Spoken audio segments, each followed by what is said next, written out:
Почитувани, вие следите емисијата Нега и здравје на тема дијабет. Овој пат разговараме со доктор Душица Стефановска, субспецијалист, ендокринолог и дијабетолог. Најпрвен, добро дојдовте во оваа емисија. Добре најдов. Ви благодарам на поканата, ги поздравувам гледачите, а на вас и на вашата телевизија КИС Менада ви посакувам успешна работа. Така.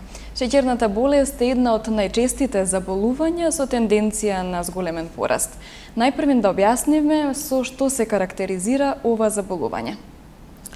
Шеќерна болест или дијабетес мелитус е едно хронично, доживотно, мултисистемско, метаболно, прогресивно заболување, кое што се карактеризира со нарушување на метаболизмот на јаглените хидрати, а резултира со перманентно покачено ниво на шеќерот во крвта.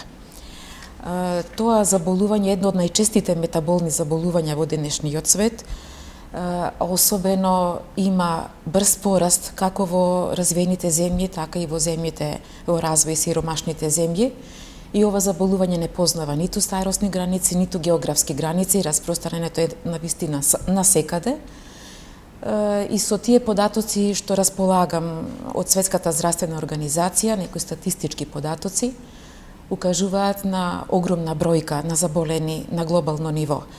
2018 година Светска здравствена организација даде податок на постоење на околу 415 милиони заболени во светот, а 2040 година се предвидува оваа бројка да порасне на 640 милиони. Тоа е навистина огромна бројка, ако се земе во предвид и бројката на луѓе кои што имаат така наречена состојба на предиабетес, 320 милиони кои што во текот на наредните 5-6 години ќе развијат дијабет. Тоа е преваленца на глобално ниво од околу 9,3%, односно процент на заболени со дијабет во моментот на статистичките податоци, на мерење на статистичките податоци. И нашата земја располага со податок дека минатата година имало регистрирано околу 200.000 пациенти со дијабетес мелитус, поточно 195.000, и таа бројка постојано е во пораст. Значи преваленца на дијабет во нашата земја 9,3, слично на глобалната преваленца на глобално ниво. Од ова се гледа дека навистина дијабетот е сериозна болест, со голема прогресија, со пандемиски размери во 21 век, и навистина борбата против дијабетот е тешка и бара голем ангажман, посветеност како од страна на стручните тимови, така и од страна на самите пациенти. Симптомите се често скриени и не можат веднаш да се препознаат. Како лицата, односно пациентите, да препознаат дека тоа се првите симптоми на дијабет и кога треба да се обратат на лекар? Симптомите на дијабет се различни во зависност од тоа за каков тип на дијабет станува збор. За пациентите со тип 1 дијабет, кај што постои апсолутен недостиг на инсулин во бета клетките на панкреасот, не постои многу долг период на манифестација на симптомите. Болеста започнува многу бурно и најчесто се работи за една општа слабост, малаксалост која што доаѓа нагло, силно чувство на жед, слабење, губиток значи на телесната тежина, зачестено мокрење со будење во текот на ноќта за мокрење, и најчесто може да се јави со едно од најчестите акутни компликации, а тоа е дијабетична кетоацидоза. Значи тип 1 дијабет има многу бурен почеток со вакви симптоми. За тип 2 дијабет, каде што е карактеристичен релативен недостаток на инсулин, каде што се лачи инсулин, меѓутоа во некои помали вредности, така да е долг периодот на појава на првите симптоми, значи има долг асимптоматски период. Најчесто е пиење на многу вода, значи жед, силна жед, полидипсија, полиурија, значи зголемено мокрење, глукозурија, лачење на глукозата во урината, во мокраќата, потоа полифагија, значи многу засилена глад, пациентот има потреба од зачестени обилни оброци, потоа склоност кон инфекции, за црвенета кожа со појава на акни на кожата, Можно е да се јават рани кои што тешко зараснуваат. Тоа се сите симптоми кои што покрај другото, кои што се карактеристични за дијабет тип 2. Како и да е, и за двата типа на дијабет карактеристично е една општа слабост и малаксалост, зачестено пиење вода, значи силна жет, и зачестено мокрење, значи полиурија. И нормално пациентот забележи ли нешто што соодветствува на ова, треба секако прв пат да се јави кај матичниот доктор, да се направи една диференцијација за што може да се работи и во колку се потврди постоење на дијабет, да се препрати во Центарот за дијабет за стручна помош. А како се дијагностицира? Најпрвин, многу едноставно. Значи со една рутинска контрола на гликемијата на гладно, значи на шеќерот на гладно. Нормални вредности на гликемија кај здрав човек на гладно мерено не треба да биде повисоко од 5,7. Во колку мерено на гладно гликемијата има вредност од 5,7 до 6,7, се работи за состојба на нарушена глукозна толеранција, односно состојба која што се вика предијабет и која што може, во колку не се превземат соодветни терапевски мерки, да премине во дијабет со класична клиничка слика. Сите вредности над 7 на гликемијата милимоли на литар мерени на гладно укажуваат на постоење на дијабет. Еднаш мерена висока вредност на гликемија на гладно, скоро секогаш значи постоење на дијабет. Исто така, веќе со потврдување на постоење на дијабет, треба да се направи некои дополнителни испитувања, како што е гликолизиран хемоглобин А1C. Тоа е вредност, мерка, дијагностичка процедура со која што се проценува регулираноста на дијабетот, односно на гликемиите, во претходните 3 месеци. Тоа е спој на хемоглобинот од еритроцитите со гликемијата во циркулацијата во крвта, и обично, бидејќи трае животот на еритроцитите повеќе од 8 недели, од 8 до 12 недели, укажува на регулираноста на дијабетот во тој период, претходниот период. Битна мерка е не само за потврдување на дијабетот, него и за контрола на успешноста на терапијата во колку се превземе и се лекува. Така, споменавте дека има неколку типови на дијабет. Кои се тие и која е разликата? Како да ги препознаеме? Да. Најпрвин да кажам дека дијабетот е состојба на перманентно зголемена вредност на гликемијата во крвта, а тоа е заради тоа што не достига еден хормон кој што се лачи од бета клетки на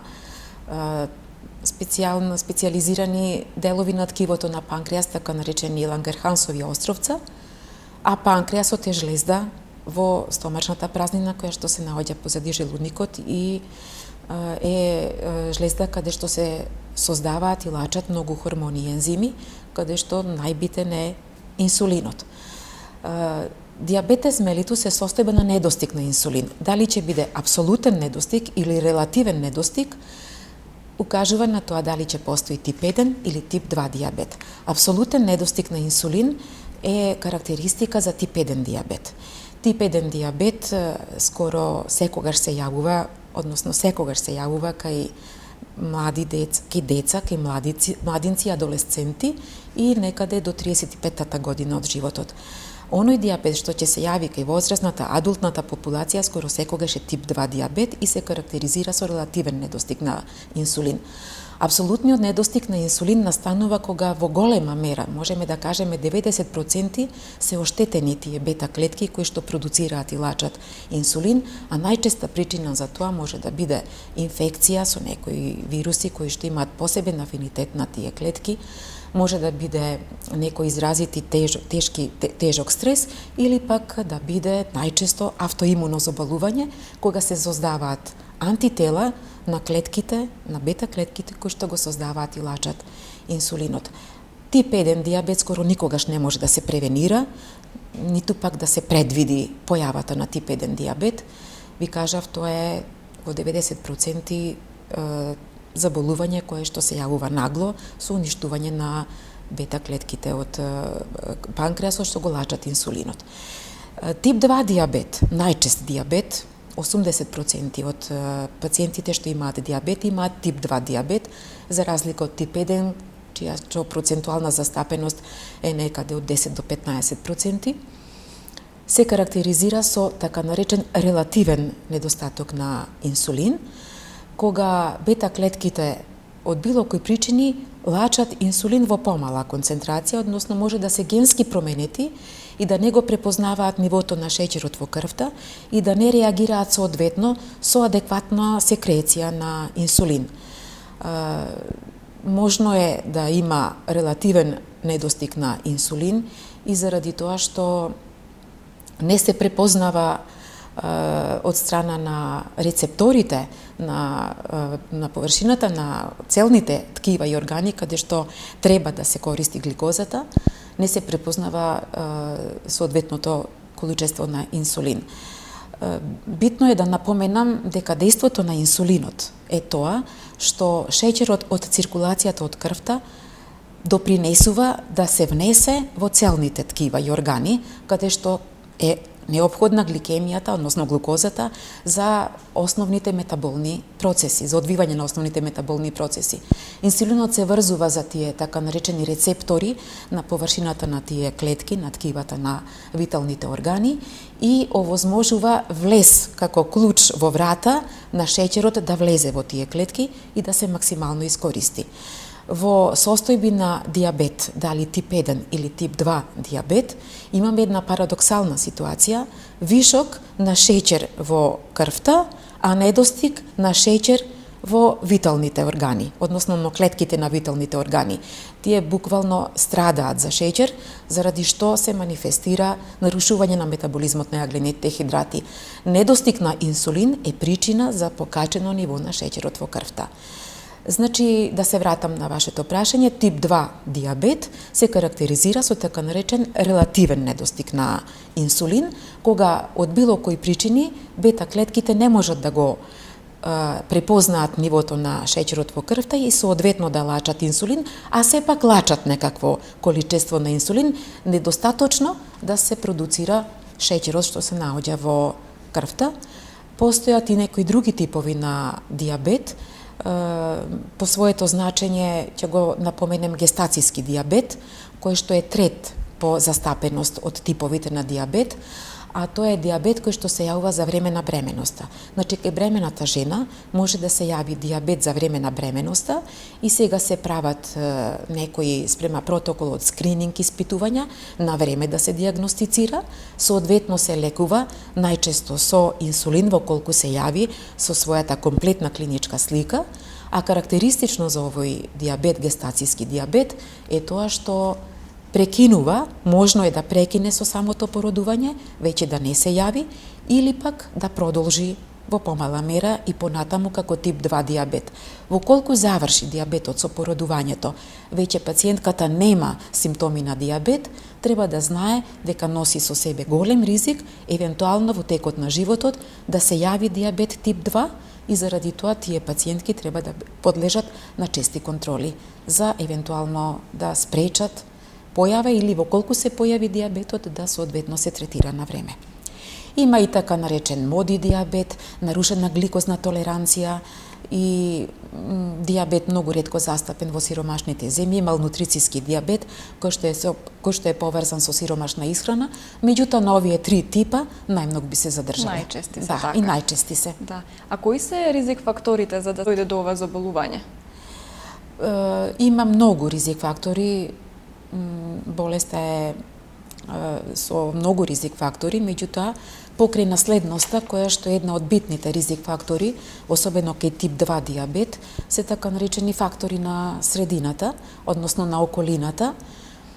Наследноста во голема мера може да се наследи предиспозицијата за појава на диабет, во колку родителите се диабетичари, во колку еден родител е диабетичар, 25% може потомството да развие диабет. Во колку двата родитела се диабетичари, уште повеќе ако се третирани со инсулин, тогаш е поголем процентот во потомството да се јави диабет.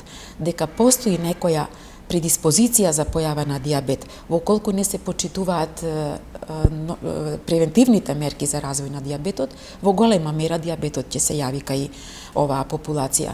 Фактори на средина, можам да го кажам, еден од најглавните фактори е неправилната исхрана, односно несоодветната исхрана, што доведува до гојазност, обезност, односно дебелина, едно од најголемите ризик фактори за развој на дијабет, и недоволна физичка активност, односно седечки начин на живот, што е карактеристика на современиот начин на живот. Во колку пациентот, односно човекот, знае дека има одредена наследна предиспозиција, многу битно е колку што може да ги избегне овие други ризик фактори, како што се дебелината, односно физичката неактивност, да го превенира, односно спречи појавата на дијабет со својата класична клиничка слика. Исто така можем да кажем дека и стресното живење, што е неопходен составен дел на денешното живење, има голема удел во појавата на дијабетот покрај останатите ризик фактори. Покрај тоа, постојање на некои други коморбидитети, како што е кардиоваскуларно заболување, односно висок крвен притисок, некои други хронични заболувања во состојба на постоење на генетска предиспозиција за развој на дијабетот. Така, дијабетот не е нели само боцкање и инсулин, може да предизвика и некои други заболувања. Кои се компликациите од дијабетот? Дијабетот е една мултисистемска болест, како што кажав на почетокот, зафатени се многу системи и органи, заради тоа што основната промена од покаченото ниво на шеќерот во крвта е сушност промена на ентимата на крвните садови, зафатена е циркулацијата. И во зависност од тоа дали се зафатени малите крвни садови или големите крвни садови, се јавуваат микроангиопатии или макроангиопатии како хронични компликации на дијабет. Од микроангиопатиите ќе ги напоменам најважните: ретинопатија, дијабетска ретинопатија, со зафатеност на малите ситните крвни садови кои што исхрануваат мрежницата, ретината на окото, и во најголем процент се обвинуваат за појава на слепило кај пациентите со дијабет. Потоа дијабетска нефропатија, зафатеност на малите крвни садови кои што учествуваат во исхрана на нефроните како основни единици на бубрезите, што се манифестира со хронична ренална бубрежна инсуфициенција, и најчесто овие пациенти завршуваат на дијализа. И исто така невропатија, односно дијабетска невропатија со зафатеност на малите крвни садови кои што учествуваат во исхраната на нервите, па се јавуваат промени на екстремитетите, со лоша исхрана на стопалата, делови од стопалата, кои што може да завршат со ампутација. Од макроангиопатиите, оние кои што се однесуваат на зафатеност на големите крвни садови, најголем процент се цереброваскуларните заболувања, односно зафатеност на големите крвни садови кои што играат улога во исхраната на миокардот, па завршуваат овие последици во форма на миокарден инфаркт како најтешка форма на кардиоваскуларно заболување. Исто така може да бидат зафатени големите крвни садови, мозочните големи крвни садови, па да се јави како последица, најтешка последица на оваа компликација мозочен инсулт или мозочен инфаркт, или пак да бидат зафатени големите крвни садови на екстремитетите, па да се јават различен степен на васкуларна инсуфициенција со трофични промени на екстремитетите. Тоа се така наречени хронични компликации од дијабетот. Многу потешки се акутните компликации од дијабетот, заради тоа што се јавуваат многу нагло, многу брзо. Хроничните компликации се јавуваат со време, значи може да минат години, дури децении, и тие можем да кажем дека со време можат да се превенираат во колку се лекува дијабетот соодветно и се одржува една нормална гликорегулација. Акутните компликации на дијабетот се јавуваат многу нагло, најчесто се јавуваат и многу почесто, односно се јавуваат кај тип 1 дијабет или пак кај тип 2 дијабет кој што не е добро регулиран. Тие се хипогликемија, односно дијабетична кетоацидоза до кома, и хиперосмоларно некетотична кома. Хипогликемија, како една од најчестите акутни компликации на диабет, се јавува и кај тип 1 и кај тип 2, а настанува кога ќе се намали нивото на шеќерот во крвта под 3,3, односно од 3,3 до 3,6 милимоли на литар, веќе се чувствуваат симптомите на хипогликемија, а штом падне на под 2,8 милимоли на литар, веќе можно е да се развие диабетична, односно хипогликемична кома, што е една од најургентните состојби во диабетологијата воопшто, кога мора многу брзо да се интервенира. Диабетична кетоацидоза се јавува заради нерегулиран диабет, можно е да се јави и кај тип 2 диабет, меѓутоа е многу почесто кај тип 1 диабет, а настанува заради нерегулиран диабет. Значи, многу високи вредности на гликемија, состојба на дехидратација на организмот, кога пациентот заради несоодветно лекување дозволил да се јави изразито високи вредности на гликемијата, кога настанува разградба на масното ткиво заради пореметен метаболизам на масти како последица на пореметен метаболизам на јаглени хидрати и појава на кетонски тела во мокраќата. Многу брзо се препознава, воколку се мисли на тоа, пациентот е дехидриран со многу високи немерливи дури вредности на гликемија, многу често уринира, има во урината шеќер во урината, а исто така има и ацетон, односно кетонски тела во урината. Може дури околината негова да се чувствува мирис на ацетон на гнило јаболко, и тоа е исто така едно најчестите и најтешки акутни компликации на диабетот и така наречена хиперосмоларна некетотична кома, односно состојба до кома, кога нема ацетон, а сите останати клинички симптоми се исти како кај диабетичната кетоацидоза. Значи, најважно е да се почне веднаш со лекување. Каква е терапијата? Да, многу е битно да се почне на време, од како ќе се диагностицира болеста, е многу битно на време да се почне, во зависност од тоа дали се работи за тип 1, тип 2 диабет, предиабет или инсулинска или гликозна интолеранција, инсулинска резистенција. Таква е и терапијата. Тип 1 диабет, како што кажавме, се карактеризира со апсолутен недостиг на инсулин. 90% се оштетени бета клетките, фактички нема лачење на сопствен инсулин и кај пациентите со тип 1 диабет скоро да нема алтернатива, веднаш се почнува со инсулинска терапија. Тоа се деца, младинци и адолесценти, млади до 35 годишна возраст, кога се користи инсулин. За среќа, диабетологијата во нашата држава можем да кажем дека е од најразвиените медицински гранки и имаме можност да применуваме и најсовремена терапија со инсулини. Тоа се најчесто инсулински аналози, во поново време имаме современи инсулински аналози. Кај нив може да се применува и инсулинска пумпа, и нормално се применува, децата и младите имаат предност, се применуваат овие терапевски методи и средства кај тип 1 диабет. Кај тип 2 диабет, затоа што се јавува споро, има еден долг асимптоматски период, тогаш кога ќе се открие диабетот, во колку се открие на време, можно е да се применат најпрвин диета, како еден од најважните принципи во третманот на диабет и физичка активност, во колку навреме се открие, во колку гликемиите на гладно не се многу високи, се применува, во колку успешно се применуваат овие методи, пациентот може подолго време да остане без терапија. Меѓутоа, во колку доцна се открие тип 2 диабет или пациентот не се придржува на диета и на применување на физичка активност, тогаш е неопходно да се почне веднаш со терапија. Најчесто се почнува со орални антидиабетици, се почнува со метформин како лек на избор во третманот на диабет. Тоа е група на лекови, орални антидиабетици, таблети кои што се применуваат кај пациенти со тип 2 диабет.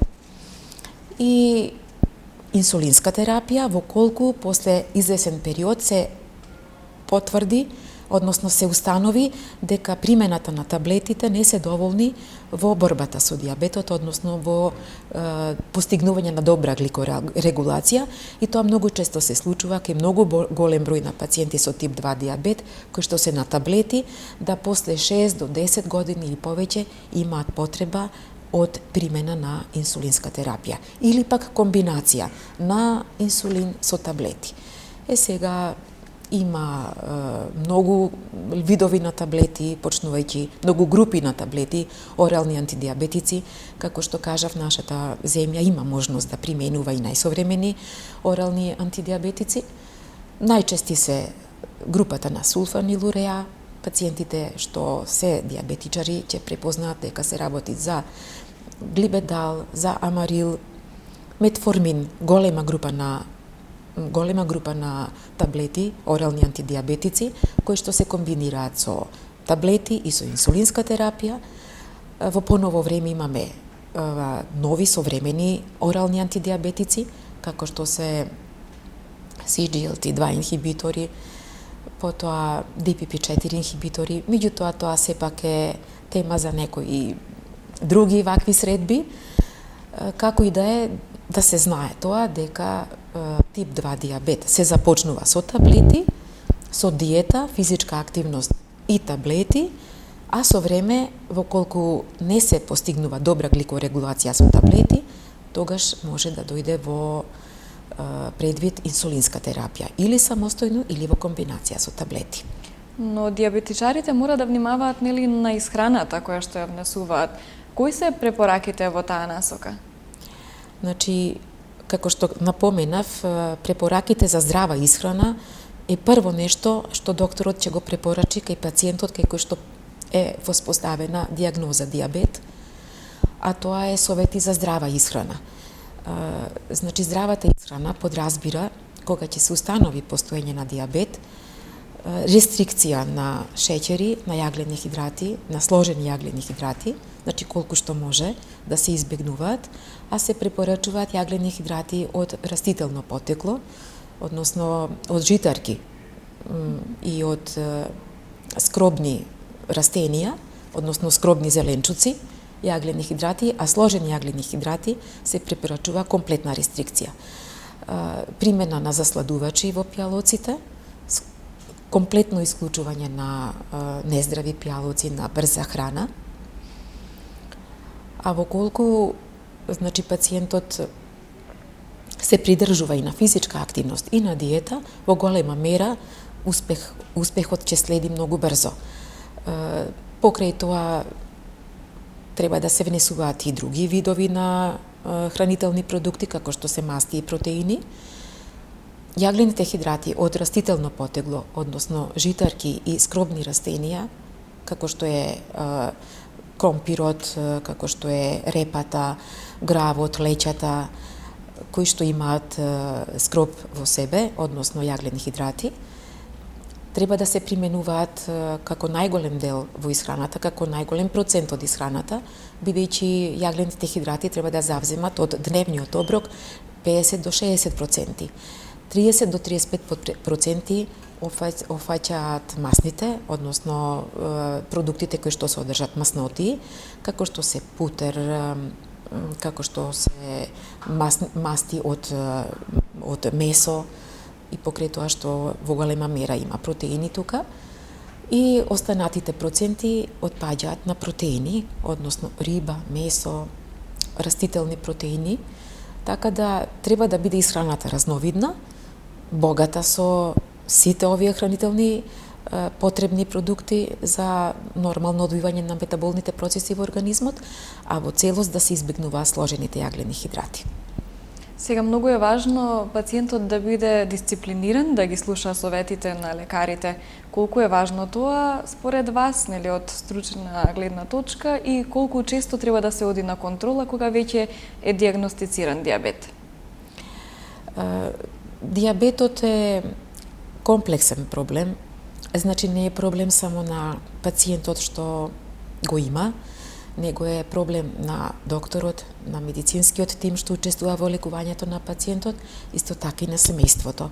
Значи мора да има поддршка од семејството, бидејќи тоа е сепак семеен проблем.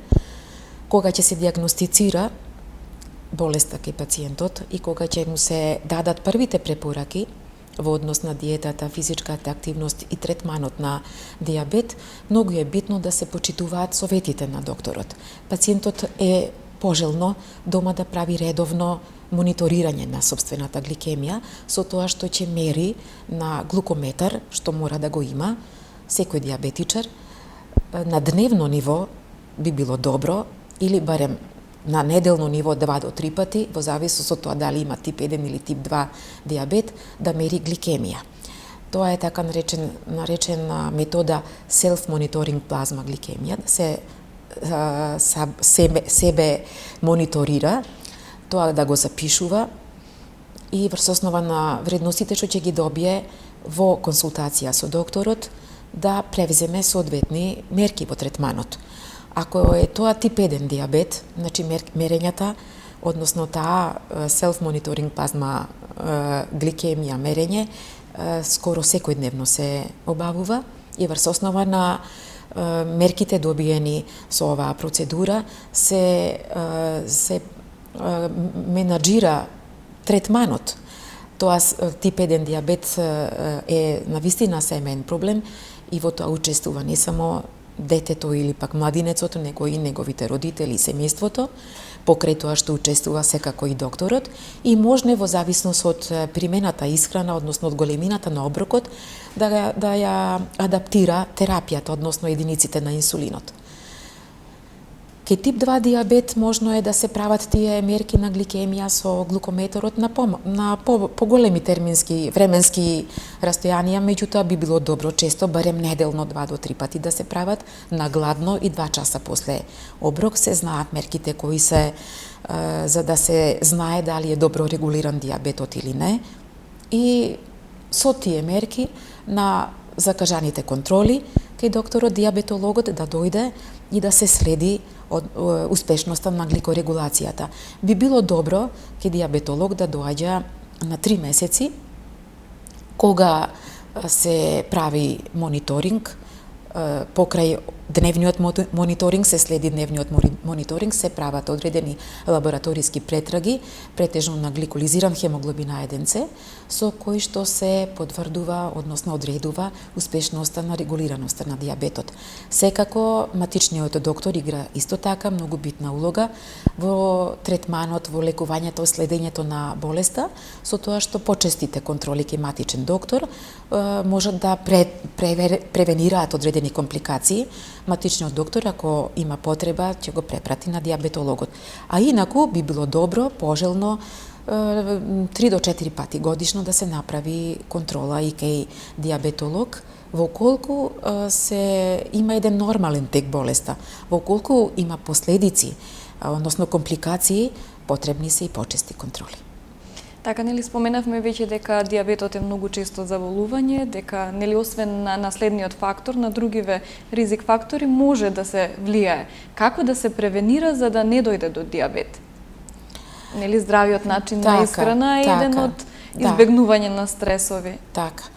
Значи, наследноста не можеме да влијаеме на наследноста, во колку постои одредена наследна предиспозиција. Добро што пациентот го знае тоа, знаејќи дека има наследна предиспозиција за диабет, треба барем да се заштити од останатите влијанија на другите ризик фактори, а во колку тоа е, значи, за пациентите за луѓето што немаат предиспозиција за развој на диабет, многу е битна исхраната, значи правилна и здрава исхрана.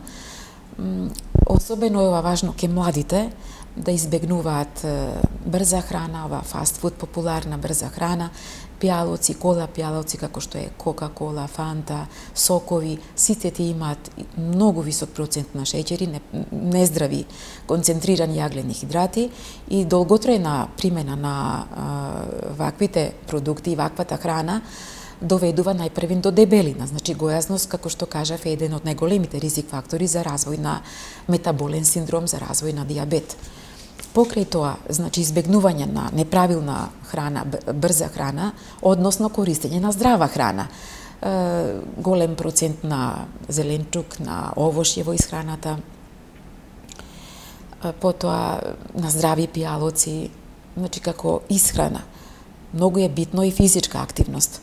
Да применува барем на дневно ниво умерена физичка активност, кај луѓето кои што не спортуваат. Нормално младите може да спортуваат, со што уште повеќе допринесуваат на добра регулација на диабетот во колку го имаат, а ке повозрастната адултната популација се препорачува умерена физичка активност, како што е пешачење, возење, велосипед или движење таму каде што може да одат пешки, нека одат пешки. Значи, секојдневна физичка активност е пожелна за одржување на еден здрав живот, односно да се намалат можностите за појава на диабет, односно да се намали експонираноста на организмот на тие ризик фактори. Инаку во исхраната на секој диабетичар е многу важно да ги мери тие така наречени лебни единици.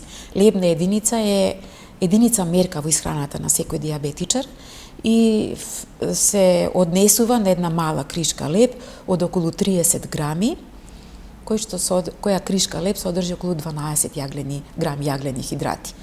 И тоа е единица мерка и се друго што ќе консумира во текот на денот, мериме со таа единица мерка. Како пример за една единица мерка, односно лебна единица, може да биде едно јаболко. Или една лебна единица може да биде еден портокал, 2 мандарини, или пак еден грст бадеми, еден грст лешници, или пак 2 лажици сварен ориз, или 2 лажици сварен граф, една шолја млеко или една шолја јогурт. Например, една лебна единица е четврт џеврек. Во колку има потреба од одредена, например 20 лебни единици во текот на денот, тоа по препораки на медицинскиот тим што учествува во лекувањето на болниот, може да се направи шема за исхрана. Во колку, например, има потреба од 20 лебни единици во текот на денот, пациентот ќе си направи распределба на лебните единици. Еве, ако знаеме дека 1/4 џеврек има една лебна единица, а неговата препорака е 5 или 6 лебни единици за појадок, треба да појадува еден џеврек и една шолја јогурт. Или може да си земе едно јаболко како ужина. Инаку исхраната на секој диабетичар, а и на секој здрав човек, се базира на 3 главни оброци, на доручек, ручек и вечера, и на 3 меѓуоброци, односно на 3 ужини. Ужина меѓу појадок и ручек, ужина меѓу ручек и вечера и ужина после вечера, односно пред спиење. Ужината треба да биде обично едно овошје, некој пијалок во облик на кафе, чај, млеко, или пак некој кекс, така интегрален кекс, а не сме да биде оброк. 3 главни оброци, повеќе не, каде што се применува леб, односно лебна единица како леб. Не е добро воопшто да се прескокнуваат оброците, тоа често пати младите знаат да го направат, да се прескокне појадокот, тогаш многу ќе се примени повеќе од потребното калории ќе се внесат за време на ручекот, што дополнително го оптеретува панкреасот и дополнително го оштетува, односно го оневозможува нормалното регулирање на диабетот. Така. И за крај една порака до гледачите. Па моја порака до гледачите е тоа да во колку се открие диабетот, се установи постоење на таа диагноза на тип 1 или тип 2 диабет, пациентот да го прифати тоа. Што повеќе го прифати, подобро го прифати постоењето на диабет како проблем со кој што ќе се соочува доживотно, значи до крајот на животот, повеќе ќе се посвети на тоа, свесно и одговорно ќе приде на болеста и заедно со докторот, заедно со медицинскиот тим што учествува во неговото лекување и со семејството ќе допринесе на еден нормален, солиден живот. Регулиран диабет, добро регулиран диабет, во ништо не го менува животот во однос на квалитетот на животот, во однос на пациенти кои што немаат диабет. Меѓутоа бара максимална посветеност, грижа и свесност за проблемот, за постоење на проблемот. Така, доктор Стефановска, ви благодарам на гостувањето во нашата емисија. Ви благодарам на поканата. Се гледаме во следното издание.